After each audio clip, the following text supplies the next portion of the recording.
ladies, gentlemen, and whoever or one of you identify as, welcome back to the Shed of Dread. Welcome to another video. Right then, Star Trek Strange New Worlds, Episode 1. Right then, if you haven't watched it, there will be a few spoilers. I'm going to try and keep it as spoiler-free as possible, but it's difficult not to. So if you don't want to watch this because it's got some spoilers in, then I'll tell you when I'm about to do the review. I've got a few things to say before, and then you can just skip out or go whatever, just in case. So, before we start, this is important. Star Trek, huge fan, have been since, I think it's 1976. And have continued to be. I love Star Trek. Star Trek, as I said before, it goes between Star Trek and Star Wars as number 1, and then Doctor Who sits at number 3. They're my 3 favourite science fiction things. Love all of Star Trek except Discovery. I didn't like. I watched series 1 and half of season 2, and I just couldn't take it. Even though Anson Mount as Captain Pike was in it, and I really liked him, which is why we'll get onto that in a bit. But I just, the Burnham thing and that, I just couldn't do it anymore. I just couldn't watch it. So I stopped watching it, hand on heart. Picard came out. I watched 3 episodes of the first season, and my blood pressure couldn't take it, so I haven't watched that either. But at least I gave both of them a chance. So that gives you a rough idea. I mean, I'm a huge fan. There's loads of Star Trek books up there. I've got the Enterprise. I've got the original series, TNG. I've got watch them all. They're all been really, really good. There've been some good episodes, there've been some bad episodes, but in reality, Star Trek's one big thing. So, with that, if you don't want to listen to any more, as I said, I'm going to try and keep it as spoiler-free as possible, but some things might come out. So if you don't want to watch it, or you're going to wait until you watch it, then just you can leave. I understand. Thanks for watching it up to this bit. So we'll give you a few seconds to log off. Right then, so quick overview before we get into some details. Strange New Worlds, Episode 1, loved it. I genuinely enjoyed it. Was there issues? Yes, but only if you really want to dig into them. I thought it was well written. It was enjoyable. It had the right level of humour. Anson Mount as Captain Pike is brilliant. It was good. It was just thoroughly good, enjoyable Star Trek. That's probably got a lot of people not liking me straight away, but I found it. Never get me wrong, if series episode 2 shit, I'm going to tell you. And if it gets shit, and like I did with Discovery and Picard, I'll just stop watching, and I'll tell you why I stopped watching. But this episode was really enjoyable. Starts off, we're in a 20th century military bunker, talking about being alone in the universe. It turns out they're aliens, and then a Salandin class destroyer appears on the scanner. And if you don't know what a Salandin is, it's in fact, to give you an idea, just to give you ideas. This is the old Star Trek technical manual from the 60s. So let's flick through here. Excuse me while I do it. I've got to find it now. Right. Well, that's Hermes. Right. That there. Okay. That's a Saladin class 1 destroyer. So that's what you saw the new version of. It's going to be confusing. It could technically be maybe even, what's the crew on that? It's important. It could be that, which looks exactly the same, although the dish was missing. You've also got the Hermes, which is a class 1 scout. So there you go. So that and in a potential hark back to Enterprise, the original series with Scott Bakula as Captain Jonathan Archer, this ship is the USS Archer.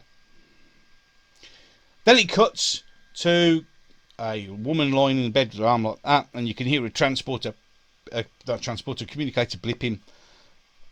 Then we're now in Pike's house, cabin, with another captain who is clearly his girlfriend, whatever.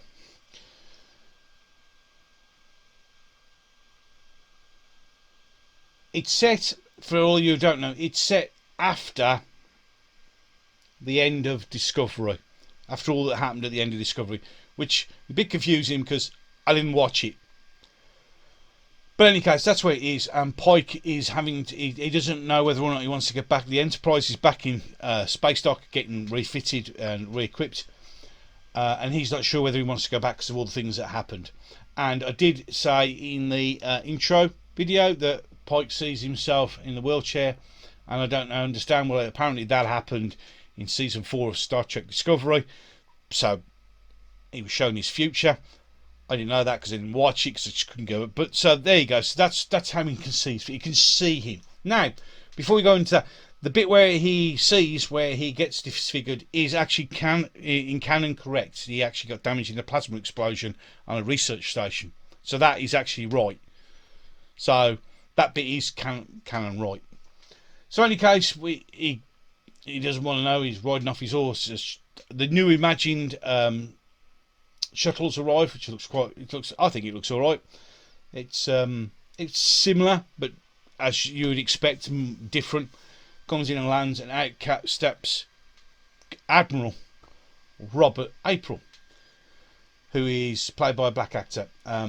His name will be up there. Now, this is the first thing that a lot of people have gone, here you go. Yeah, okay, look.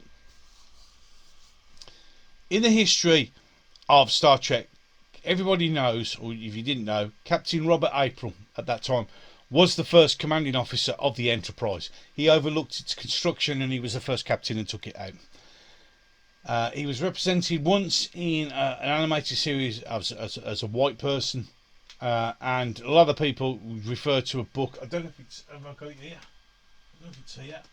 It might be. Excuse me while I try and recover books. I don't know if it's in here. This is the Haynes USS Enterprise manual, and this covers all of them, all the way through. Can't remember which book it is. I think it might be the encyclopedia, which I have lost unfortunately due to a flood in here. The picture of Robert April was a picture of Gene Roddenberry. So everybody now going, oh well, they've race swapped. But the simple truth of the matter is, really, does it really matter? Have they? Yes, I understand people go, well, it's stamps all over Gene. That picture was just used for a book. Okay? I know people go, well, that means it's canon. Well, it probably is canon, but are we hating on it because of that? Does it really matter? If it does to you, okay, that's fine. I get it because of, canon and that. But the picture of Gene Roddenberry as Captain Robert April, or Admiral April, was just used for a book. Used a picture. But it doesn't matter. We're not going to worry about that. We're just not. But in any case, he comes out. So, before going to so, yes, okay, you could go, he's been race swapped. In reality, for somebody that no one has ever really seen properly, it's you're finding fault for no reason, in my opinion. If you, that's fine, whatever you think. But in my opinion, it doesn't really matter. He tells you you've got to go back to the Enterprise because Una, the number one, has been captured on an mission, which we then find out is where the USS Archer was. So Pike decides to go back to the Enterprise. We see the Enterprise space dock and 2 other ships. There's a picture up here of the shuttle arriving. The shuttle's called the Stamets. Now, obviously, that's clearly a reference to the Stamets off Discovery. Now, some people were, why would the shuttle be covered? When remember the Discovery, even though it's going to the future, it's classed as destroyed, all hands lost, so it's like a memory. So the Stamets shuttle is named after him. So, okay, nice little nudge, wink, wink to that. Gets on the Enterprise. The Enterprise looks gorgeous. I mean, some people go, oh, I don't care, it looks nice. It really does. For a reimagination, it's as good as it could get. without it going all stupid. I quite like the new Enterprise. My opinion. And then we're off. We get into Spock is on the planet with his wife. They're about to get married. She asks him to marry him. Go right. Can we can start going there, because at the end they're about to make love. Now, of course, Star Trek Vulcans only have 6 months every 7 years. So unless it's that 7 years, who knows? So okay, yeah, there's an issue there. Like, she asks him to marry her, but we don't know whether in reality that is how the Vulcans do it, and in reality, does it really matter? It's to Pring, so it's correct again. And he's got his top off, old Spock, and he's about to get it on. And Pike comes up and interrupts. He goes, "You're not naked, are you?" And he goes, "Well, no, Captain." And he explains what's going to happen, and he's going to leave. And T'Pring's there, and she's like, "Don't be too long." But okay, it's fine. Now, some people have said, at the beginning with the woman lying on the front with her arm out, with the back naked, and Spock doing that. It's sex scenes. They're not sex scenes. In fact, you get worse than that on TV soaps. Again, you're picking holes in something that doesn't need to be picked holes in. It doesn't really matter, does it? It's just like, there's no sex scenes. It's just the back of a woman and the naked torso of a man. Like Kylo Ren in Star Wars. It doesn't matter. Any case, see, some things, it does annoy me when people go, it's this, and it's not. It doesn't really matter. So, in any case, we are on the Enterprise. We get introduced to Noonan Singh, the new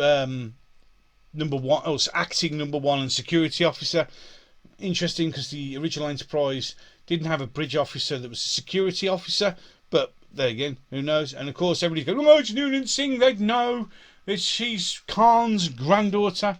No, they wouldn't, because if you watch Space Seed, they have to access the computer records, which are fragmented because of the war, the eugenics war, and that's how they find out who he is. So they wouldn't know necessarily who she is. But of course, that's going to cause problems because, unless of course this does pop up in the series. But does it matter? Not really. It's a name drop, really. I thought it was a name drop, and I quite like the way she is. She's a good actor. And eventually we get her backstory, that she was captured by the Gorn and all this sort of stuff, which was interesting. At least she had some sort of backstory, a bit like Pike suffering with his flashbacks of his future. Some people have gone, "Oh, well, we don't need those soap stories." Yeah, well, you can't complain about lack of character development, and then when they give you character development, complain that it's too sad, because it doesn't really matter. It's character development. You get to learn something about somebody. You learn something about that character. And you also learn later, and we'll go on and we'll catch up with that. So we go off, we arrive, and the ship's there, and it's empty. Now, the interesting thing is up there, the Archer went with a crew of 3.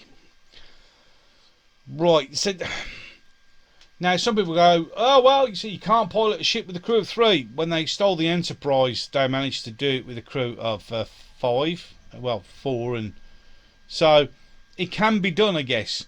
It's a bit weird, and I don't understand why you would send a ship out like that with just 3 people on board. Yeah, that was the sort of thing that I did even myself sit there and go, why, that doesn't really make any sense, because it doesn't. I mean, you get a nice little picture there, and it describes the Archer and the planet. They're on Kylie something or other. So why a ship went there with just 3 people on board, not sure about that. Yeah, that's a bit weird, that one, and it wasn't really explained, which bothers me a bit. That's one of the things that did annoy me, was why would you send a ship out with just 3 crew? I know it's a Scout class, or even potentially it's either Hermes or a Saladin class ship, destroyer or Scout. It's going to need more than 3 people. It's not like a car. You don't just get in one, and that wasn't explained, and it should have been explained, because it's something that I know people are going to ask. You're in the Enterprise, okay, which is a lot bigger, but you've got hundreds of crew. So why did this one go out with just 3? And unless it was, I don't know, budget restraints for people. I don't know. They could have filled it up with people, but any case, that's one of the things that did It's a claw that did dig in. Excuse me. You know, it's like, okay. In any case, they find out that this planet's got a warp energy, a warp signature, which it shouldn't have, because it's not. And that's why they originally went, you see. They originally went because this planet and the, was it Directive 1? Was it Directive 1? Yeah, I think it was Directive 1 or Command 1 or Rule 1. A non-interference. And it was quite good, because when they went back, said, well, because of what you did, which I'll explain later, but what you did means we've changed it now to, it was General Order 1, I think it was. We've now changed it to the Prime Directive, of which he goes, that won't stick. So therefore you get, because it was referred to as that General, I think it was General Order 1. That's it, General Order 1. It was mentioned in the original series, and then somewhere along the line it changed to the Prime Directive. Now we understand why. There was a confusion between the two mentions of these things, because they were kind of overlapping and overlinking at that time. So that's fair enough. So they went there, General Order 1, because of warp signal, and it turns out that these people aren't using it to create warp drive. They are creating it as a weapon, as a bomb, because they've got internal struggles. So they managed to locate where the warp core is, or the warp signature is. They managed to locate where the missing crew are. So they decide to beam down and rescue them. They have we get introduced to the Doctor, who is the Black Doctor, which was in the original Cage, so more canon, and the new Nurse Chapel, who I have to admit, hot, very hot. But then again, Nurse Chapel, if I remember when I was a kid, really hot as well. But of course, people are going, no, you know, this. Just... Look, we have to accept the fact that they're gonna nowadays, like they do with everything, it's strong women, you know. So, but she's hot. Yeah, she is. So, in any case, so we get into, and she does some genome therapy, which changes them to make them look like the aliens down on the planet, which I think was pretty cool. Quite like to see old Noonien Singh. I can never remember her first name. Liana, I think it is, something like that. She won't have pain relief because she was in the Gorn, and she won't have pain relief, and so she doesn't. And it's quite good, and they get the thing. But obviously, Spock's going down, and obviously Spock, because he's half human, half Vulcan, as with everything else, always causes problems. So she gives it him, but it might not last as long. So they go down, they beam down the planet, and they find out that there's two warring factions, and they've been going at each other for years and years. And they're walking to the plaza where the people are protesting and this and that. It looks good, but the screen showing some clips of Earth, right, including the January 6th thing for the White House, which I thought was a bit okay, a little bit of a dig, but okay. Again, you're going to expect things like this, unfortunately.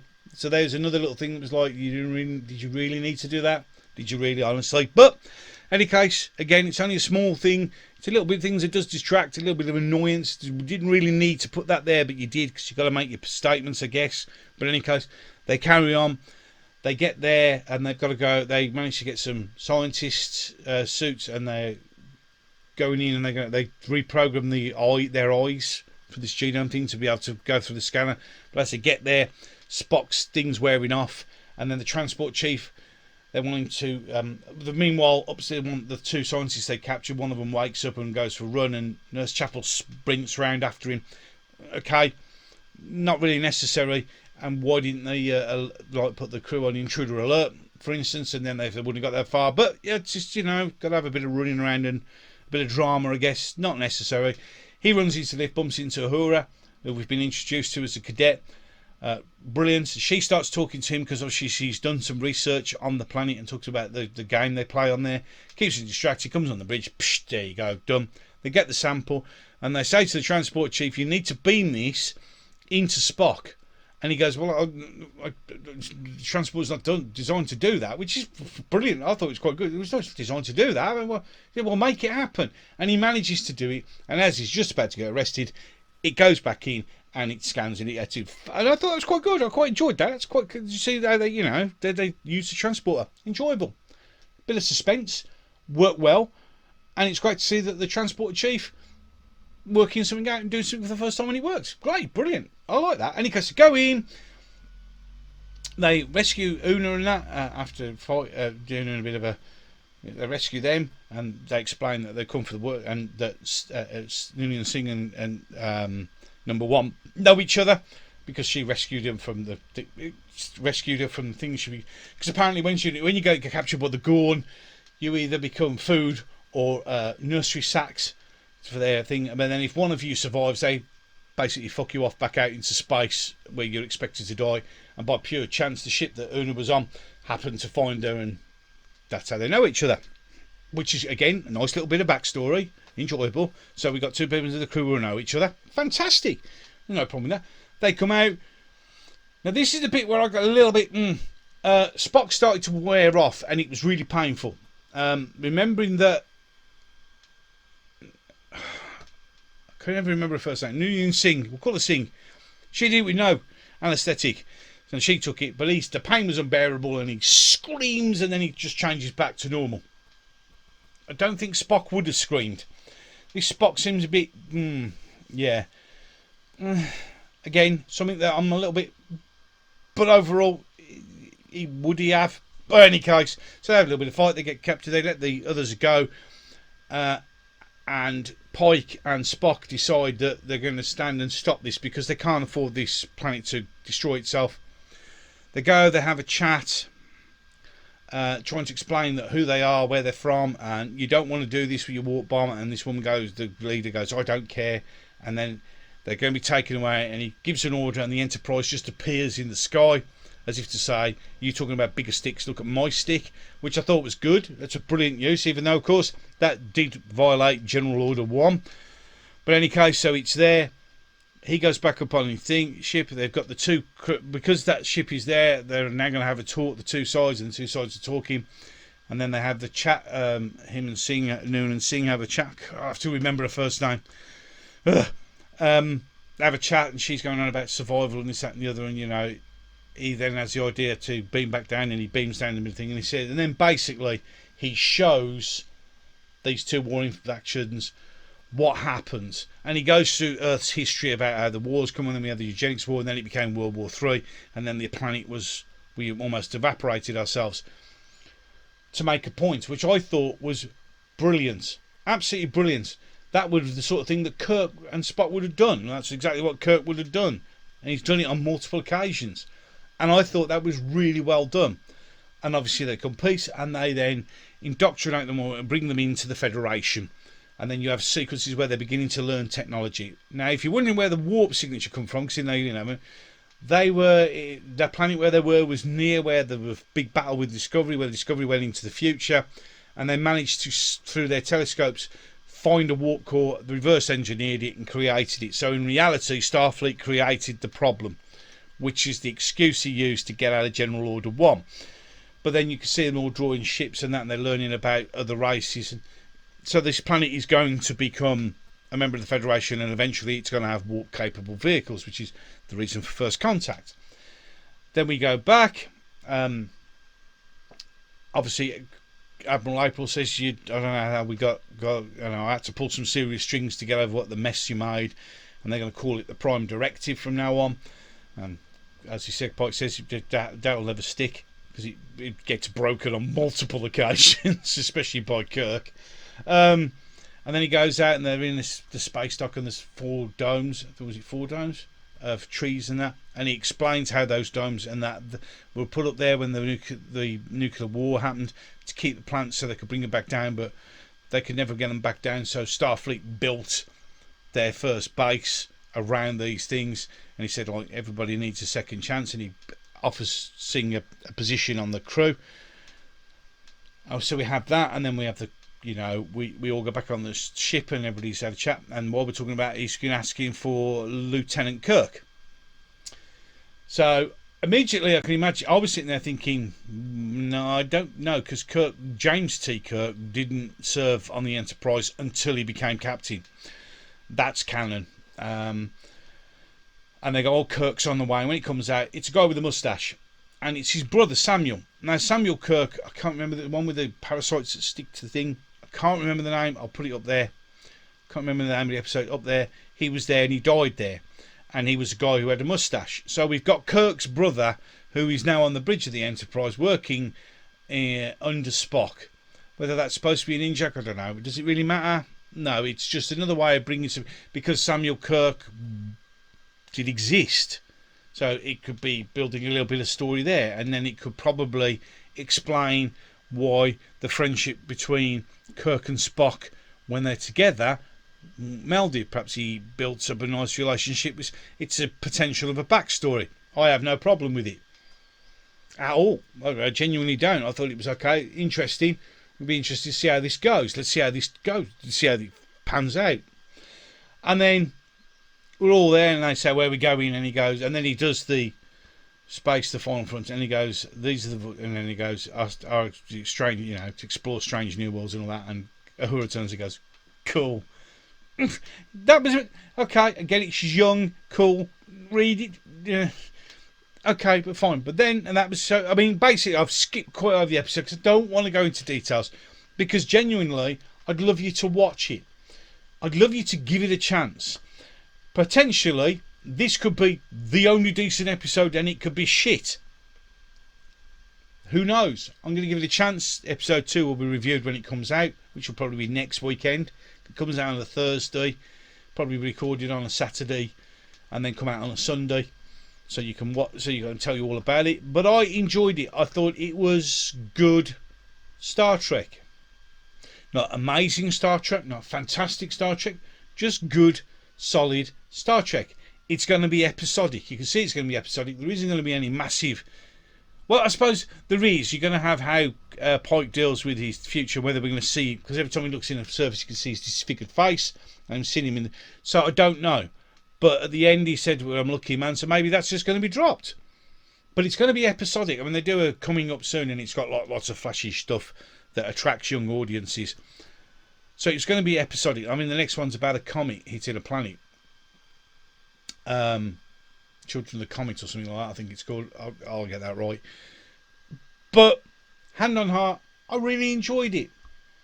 It was 54 minutes long, and it passed quite quickly. I've watched it twice now, and I've enjoyed it every time. And the thing is, the first indication to me is the fact that I wanted to watch it again, and in fact, I'd like to watch it again because I'm sure there's loads of things that I missed. There's lots of little references to this, that and the other. But it's enjoyable. I enjoyed it. I actually found myself smiling, having a bit of a giggle. I mean, there's a bit where he goes, well, I'm all ears, and Spock turns around and he goes, it's a figure of speech. And the mention of his ears is mentioned many times in the original series. So I don't have a problem with it. I think it was good fun, enjoyable. Yes, there was issues that I've mentioned that were just ignored. Okay, I mean, the biggest one is, why would a ship go with just 3 crew? I don't get that at all. But the good outweighed the bad, and it was fun. Just fun. I enjoyed it. I genuinely did. I think it's brilliant. And if you're not umming and ahhing, should I watch it? Just give it a go. Look, if you don't like it, you don't like it. Okay, but at least you had a go. So the thing is, I'm not telling you what to do. I'm just telling you that I enjoyed it. And I am a die-hard Trekkie fan. Yes, I can see the issues with canon, but we have issues with canon all the time now, and I think the problem is a lot of the new directors and writers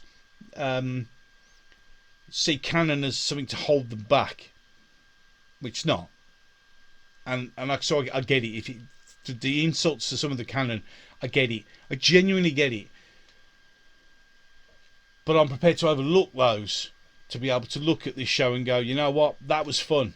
Anson Mount as Pike is just absolutely brilliant. In fact, but the thing is, I like all of them. For the little snippets we got of each, oops, sorry, hit the mic. Each of them, little snippets of each of them. This could be good. There's backstories. They're trying to develop characters, which is unusual. Yeah, and they're not all necessarily the bestest ever straight away. We'll have to wait and see. I don't know. We're only 1 episode in. But I enjoyed it. But hey, what would I know? Just a fat bloke sitting in the shed surrounded by his toys. But let me know what you think. Comment section down below. As I've said before, it's there for you to use. No opinion is wrong. No opinion is bad. It's an opinion. You're allowed to have them. I know most people tell you can't, but you can. My comment section's always down below, and I love reading everybody's different points of view. On the trailer one, I had somebody said, "Oh, it reminds me of a game." And somebody, "Oh, I think it was absolutely fantastic." But it doesn't matter. Brilliant. Let's open conversations. Let's try and find some ground that we agree. Oh, excuse me, that we agree on. Let's not hate each other and argue over nothing. It is, after all, just a TV show. But it was enjoyable. But as I said, let me know what you think. I'd love to read them. I read every single comment that I get, and I always try and reply, or at least thumbs it up, or give it a heart, or both, whatever. But let me know. And remember, whatever you put, you're not wrong. Okay? You're not wrong. We're all never right. We're all not right. What I've just said is my opinion. Am I right? To myself, probably. To somebody else, I don't know. I mean, there's lots. I've already had people commenting about things, and I get there's a lot of anger and resentment. Excuse me. But that's fine. Please use that comment section. If you enjoyed this, just like and share if you wouldn't mind. That'd be very appreciated. If you really didn't like this and you absolutely hated, you can hit that downvote button if you want to. You can tell me I'm an idiot in the comment section. That's absolutely fine, honestly. And if you've watched this far, thank you so much for watching. If you enjoyed this and you want to watch some more stuff on my channel, then please just hit the subscribe button. That would be nice. But again, you don't have to. It's freedom of choice. Don't do what I say. Just think for yourselves. It's much more fun that way. You might enjoy some stuff. You never know. So, with that, and as always, and until the next one, ladies and gentlemen, from the bottom of my heart, I'm going to love you and leave you. Thank you so much for watching.